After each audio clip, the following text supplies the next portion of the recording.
एक मेहनती और ईमानदार नौजवान बहुत पैसे कमाना चाहता था क्योंकि वो गरीब था और बदहाली में जी रहा था। उसका सपना था कि वह मेहनत करके खूब पैसे कमाए और एक दिन अपने पैसे से एक कार खरीदे।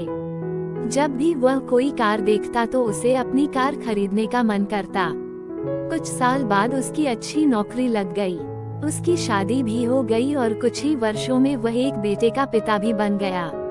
सब कुछ ठीक चल रहा था, मगर फिर भी उसे एक दुख सताता था कि उसके पास उसकी अपनी कार नहीं थी। धीरे धीरे उसने पैसे जोड़कर एक कार खरीद ली। कार खरीदने का उसका सपना पूरा हो चुका था और इससे वह बहुत खुश था।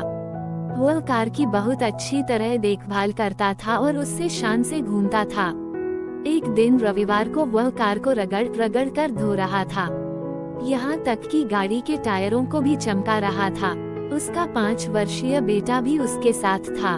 बेटा भी पिता के आगे पीछे घूम घूम कर कार को साफ होते देख रहा था।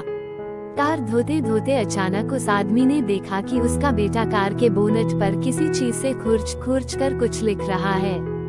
ये देखते ही उसे बहुत गुस्सा आया। वह अपने बेटे को पीटने लगा।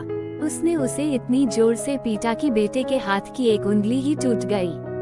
दरअसल वह आदमी अपनी कार को बहुत चाहता था और वह बेटे की इस शरारत को बर्दाश्त नहीं कर सका। बाद में जब उसका गुस्सा कुछ कम हुआ तो उसने सोचा कि जाकर देखूं कि कार में कितनी खरोंच लगी है। कार के पास जाकर देखने पर उसके होश उड़ गए। उसे खुद पर बहुत गुस्सा आ रहा था। वह फूट फूट कर रोने लगा। कार पर उसके बेटे ने खुरच कर लिखा था, पापा आई लव यू। ये कहानी हमें ये सिखाती है कि किसी के बारे में कोई गलत राय रखने से पहले या गलत फैसला लेने से पहले हमें ये जरूर सोचना चाहिए कि उस व्यक्ति ने वह काम किस नियत से किया है।